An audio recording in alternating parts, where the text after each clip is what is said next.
I applaud any company, man, that I talked about Ford, Hyundai.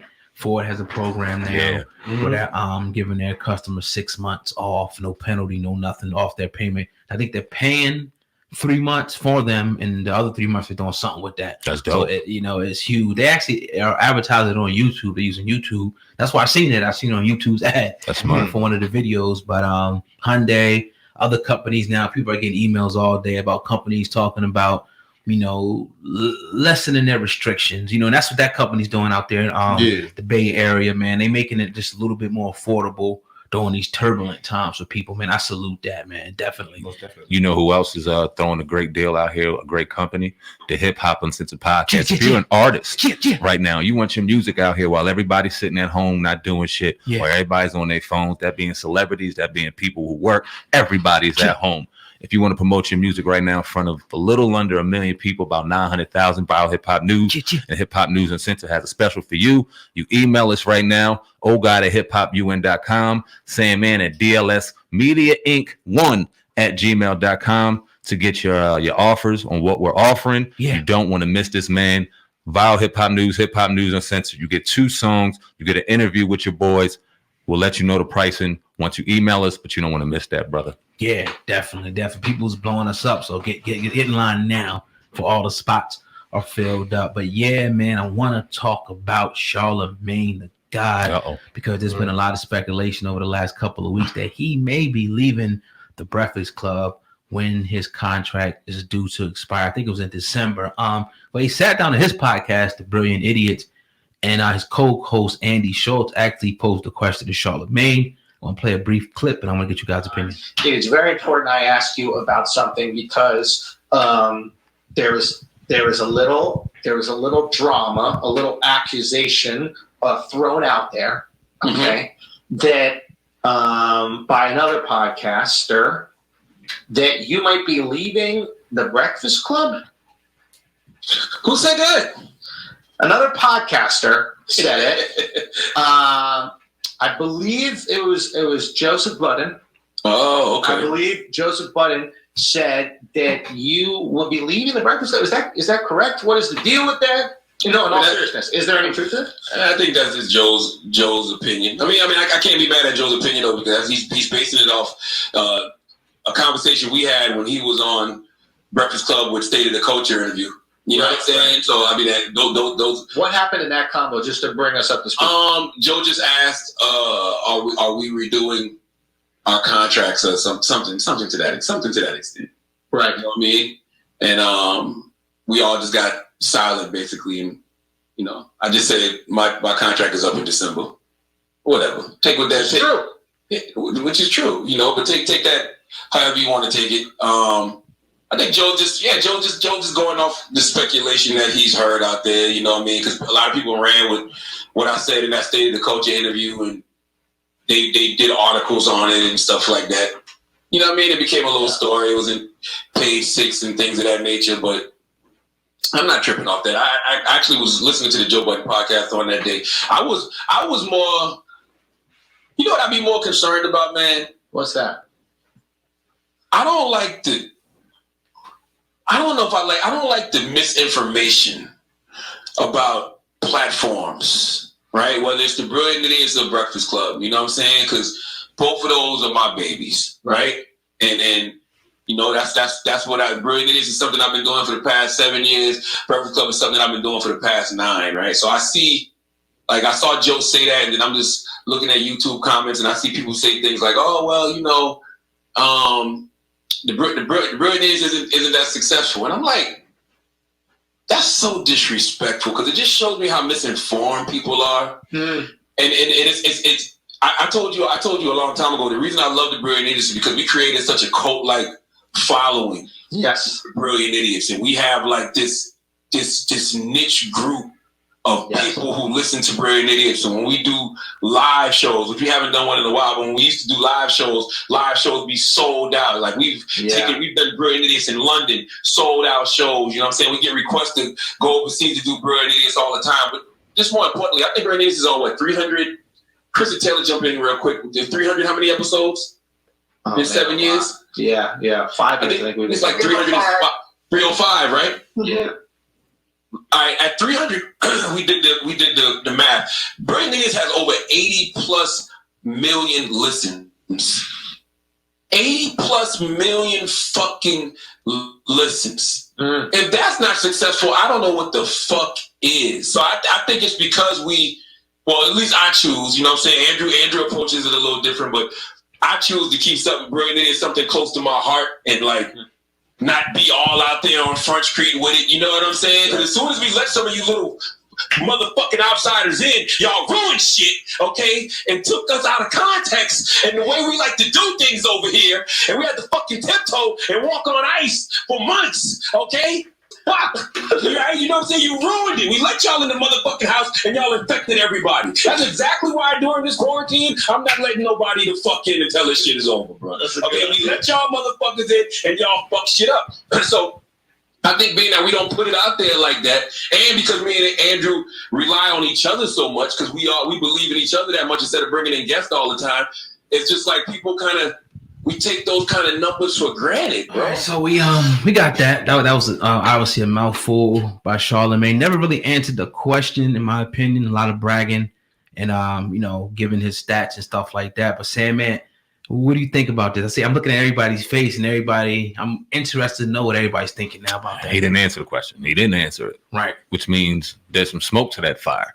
He put the smoke to the fire. Right. You know what I'm saying? And it is what it is. Now, 80 million plus million listens, definitely something to be admired on. That shit's great. Great job. Great. Great clap up on that. But at the end of the day, we're talking about the Breakfast Club.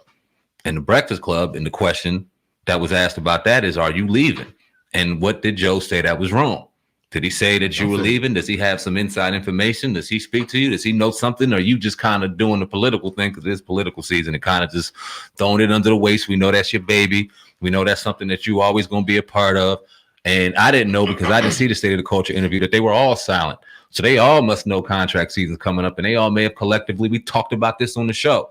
Envy got his separate deals he got going on. Angela Yee got her separate things going on. We've seen what happened earlier in 2019 between Angela Yee and Charlamagne the God with the whole Gucci Man thing. A lot of people blew that out of proportion. I didn't think that had a lot of weight to it. May have, may not. I don't know. But at the end of the day, you got some contracts expiring on people that have been doing this for over a decade, who got other ventures going on, and the likelihood of them breaking up are high. Charlamagne leaving and getting a bigger bag somewhere else is very high. He's in demand. We talked about the gray area a year or so ago. Then we had the scandal go on. May or may not mess that up. Who knows? But he has other opportunities out here. I think that Charlamagne the God, in my opinion, without throwing any shade to anybody, is leaving the Breakfast Club. And what happens to the Breakfast Club from there, I don't know. We'd love to have DJ Envy on here, Angela Yee, whoever, talk about it more if they want to, but that's my opinion. I think y'all but set the stage for leaving the Breakfast Club. One, because he reiterated that in December his contract's over. He never said he was coming back, and then he began to blow up his podcast. The Brilliant Idiots is saying, "Look, man, he read the comments. He's in the comments. He's reading them. That's why y'all should get that membership, because you never know who's watching." Right? Yeah, he's in. He's watching the videos. He's seeing the videos people put out about him. He wants to know he wants the consensus of what people think about him actually leaving. And for some reason, the comment about the Brilliant Idiots not being that popular, that set him off. He went all the way in about that. And I think he's I agree with you, Sam. I think he's out of there. I think he wants to keep it under wraps because it's going to be an initial shock to everybody once it happens. But he don't want it to come out right now. But yeah, I think he's out of there, man. Definitely. But my thing is, before I let you go in, Sam, man, I want to hear from you. You think he was coming at Joe Budden because he was saying that we let y'all in here, I messed the game up? Ooh, that's a good point. Was going in. Who was he going? That was a great spin. That's what I wanted to ask. Like, what was all that energy going to? Right now, him and Joe are friends. They're cool, but they're competitive friends, and they've always throughout the years do their subtle shots. And that's a great point you make. Oh God, I didn't think of it like that. But who was he talking about? Right. When we opened the door, we let you in, and now y'all in here tearing shit up. Yeah, I mean, is that the podcast people? Is that the celebrities out here running their mouth doing anything? Is that Joe Budden? Who are you talking about in particular? Because I would agree with you if I heard some names. To what degree are you talking? Because we talked on numerous occasions about certain people who get into this game, and we're not hating on anybody who realize that they can invest in themselves, buy some microphones, get some speakers, get some lights, and do a podcast. Salute to you. We're talking about those former rappers and those people that were in the game, rappers, entertainers, whoever you, athletes, whoever you may be, who don't really enjoy this, don't really care about this. Not the ones who do, but the most who don't. Absolutely. And y'all just try to make a mockery and water down the product that people are really busting their ass and working on. I don't like that. I don't appreciate that. Disrespectful, yeah. I don't think that that's Joe, but I would love to hear where Charlamagne's mind is at when he says shit like that. That was a good point. Yeah. How you feel about this whole thing, Vic? You know, Charlamagne. You think he's leaving? I feel like it's up in the air. It's 50-50. All he said was he just gave facts. He said his contract is up in December. He didn't say he was coming back. He didn't say he was just leaving, and he didn't say he was staying. So, but he did give a lot of shine to his new podcast. So like I feel like he's gonna be doing that one more, that podcast more, if he goes back to the Breakfast Club. Fellas, let me ask y'all this. Y'all out here, we living in the world, we back in our 20s, oh God. Right. And our girl finds out we cheating, all shit, right? And she says, you either going to stay with the girl, or you're going to be with me, choose one now, and you sit back and talk about, well, wait, I did this for you, I did that for you, I did this, I did that, but nigga, you never answered the question.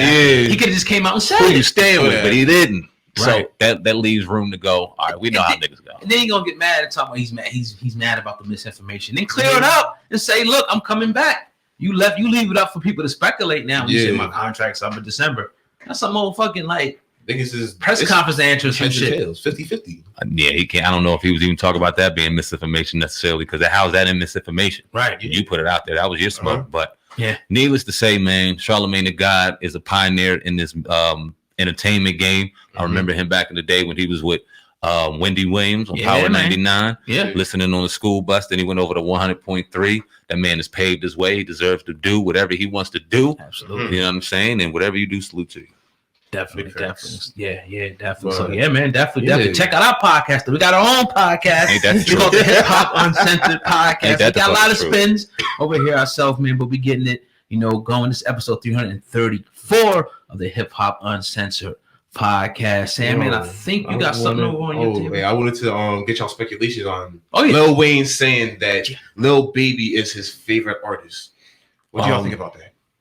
You see a lot of people giving Lil Baby some high endorsements. You see him, Roddy Rich, NBA YoungBoy, the Baby. Yeah, them four rappers, I mean, are really hitting the radar real heavy right now when it comes to respecting the game. If you know anybody else, because you got the ear to the young boys a lot more. Who? Polo G. See that? No, stop it right there. No disrespect to Polo G, right? But you ain't hearing that brother's name the way you're hearing some other rapper's name. So you fuck with it. Who? Gunna.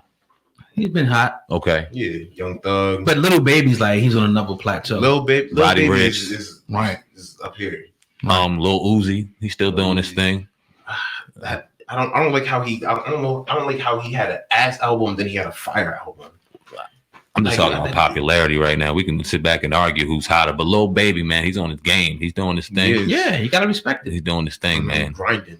He's a great rapper. Yes. And I think when Lil Wayne says that, that's a high admiration to him. Out of all the people that are just carbon copies of everything else that Wayne did, and not to say the Baby is, but you gotta pay homage to that. Even guys like the Baby and other people out there, you know what I mean? That's how. Yeah. You know what I want to ask you, Vic?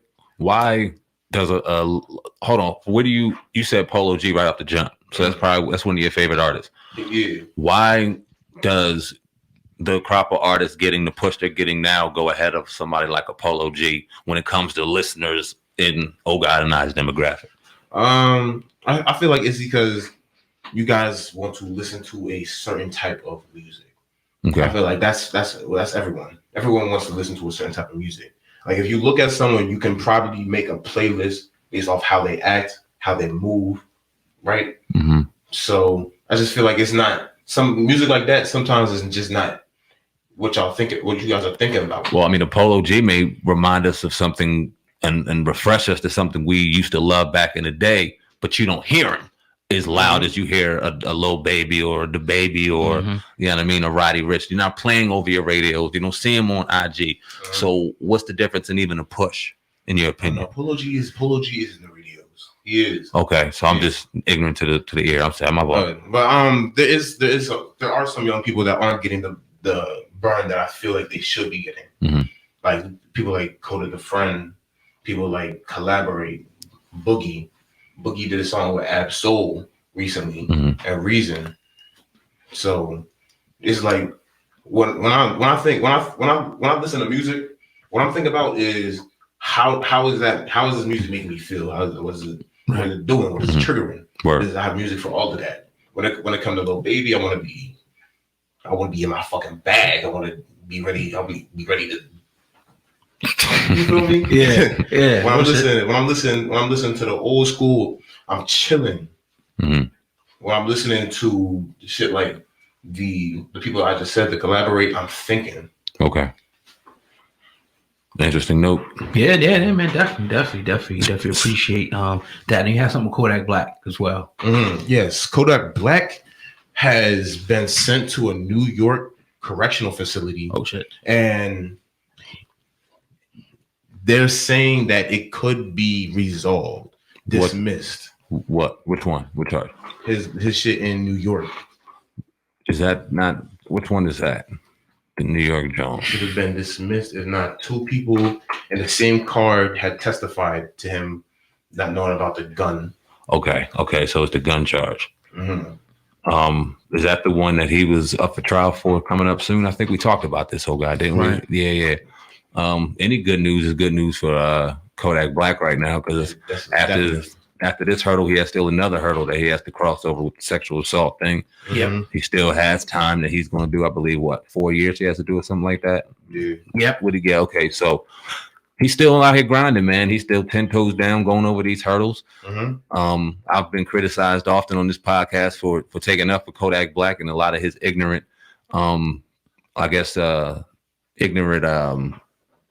clown shows you can put on, I guess you could say. Definitely. Being highlighting a lot of his youth to being the cause of a lot of the shit that he's done. I don't know if the motherfucker's ever going to change, though. We were talking about that earlier, man. Kodak Black may be who Kodak Black is. Love him, hate him, whether it gets him in trouble or makes him rich. Who knows? Right. But good news is always good news, I guess.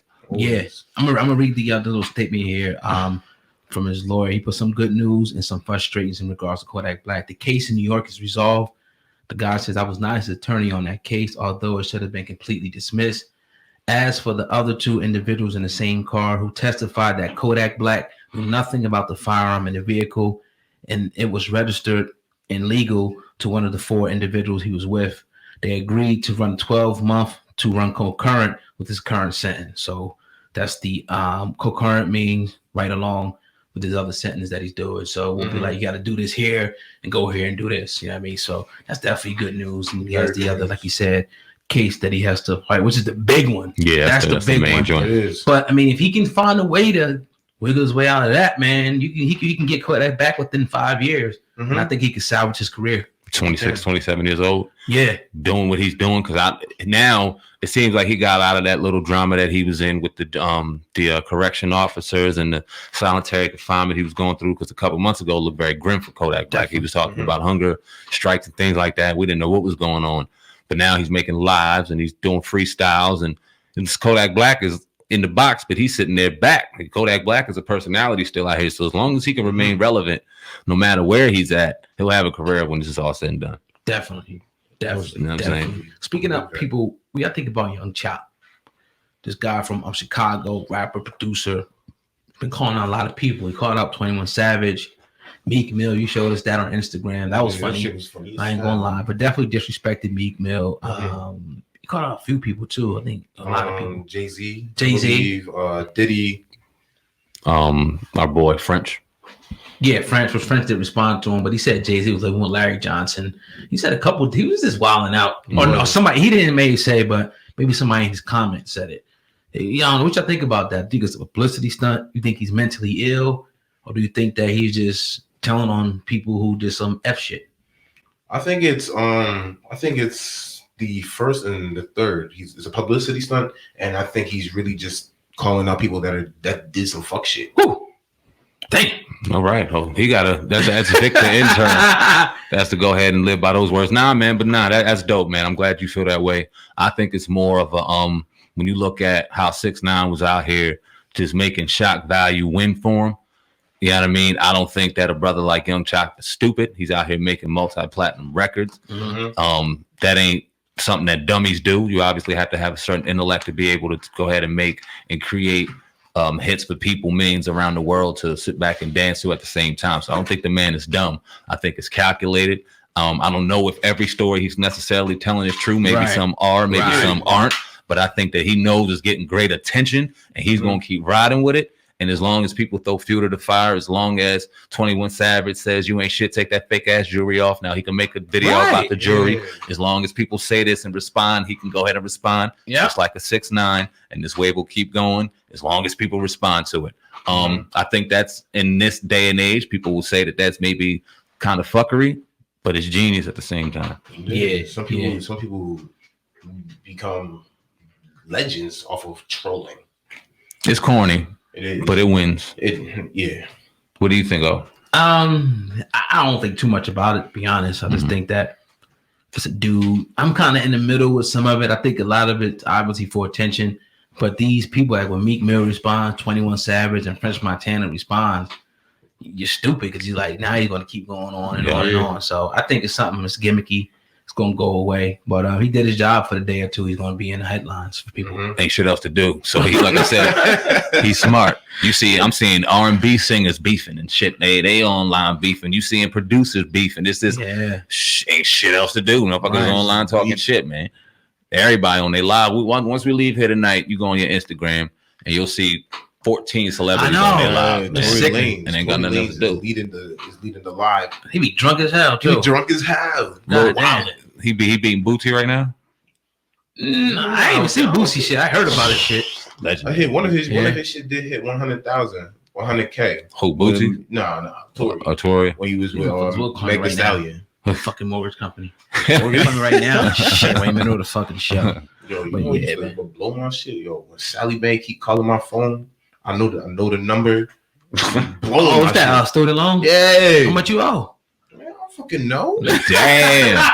It is that serious, man. We need to get with Darren and Kansu, get them Jones up off there, man. Hell yeah. Do that. Nah, they can't do it. You got to do it. They could just show you how. Right. Show me. Shit. Yeah, man. But I want to ask you guys about the Wayne and Young Thug situation. We was talking about it and the Bird, man. I had forgot that it was like that serious of a situation that Young Thug was locked up for that shit. Yeah. You know, with $1 million bail a few years back. Do you think that it was they paid off the prosecution or paid off that county down there for them not to be prosecuted because it was like a phone call between Birdman and the guy who actually did the shooting and whatnot. And it was something to the way he was like, yo, you did a good job. Come get your money. Something like that. It still they didn't say nothing. That's not enough to convict them. But now the driver, the former driver of Lil Wayne is pretty much saying like, he wants justice to be served now. He wants them to go to prison because they were named as co-conspirators. And all of a sudden now there's nothing for them. I'm thinking it's like, yo, did they really try to take out Lil Wayne? Young Birdman and Young Thug try to kill Lil Wayne? That's crazy, man. What y'all think about that? It's alleged. You're gotta be careful with what you say because I'm not gonna sit back and go, hell yeah, they did it. But when you look at evidence and you look at things that were left out still to this day, you can't rule it out. It's not a open and shut, nah, this didn't happen kind of situation. When you still look at certain things in evidence, when you look at certain things in questioning, when you look at my man that got convicted getting retried, he got a retrial back in 2019, I think. So now he's being retried or something like that. Yeah. So it's a lot of unanswered questions and open-ended questions still going on to where no, you can't rule it out. And if they are squeaky clean, like you said, Young Thug went to jail over this $1 million bond. Yet if they don't have to, if they're not putting in questioning or nothing's going on, one has to ask why. We all know how that shit goes down. This shit goes deep. And like I alluded to on Viral Hip Hop News, the one thing that kind of stands out to me is Lil Wayne, the person who was being targeted in that situation, seems to or act like it's water under the bridge. He don't bring it up. He don't seem like it's taken too personal. Yeah, street you know what I'm saying? He hasn't really spoken to Young Thug. We know that relationship ain't really a relationship, but they share some pleasantries shit. So I don't know what to think of it, man. I have no idea. I feel like it's like you said, it's like an open-ended question. There's a lot of things missing. Like you can't. I don't know what to say about it, but there's something there. Mm-hmm. But like you said, Lil Wayne just throws it under the bridge. So the Under the Brad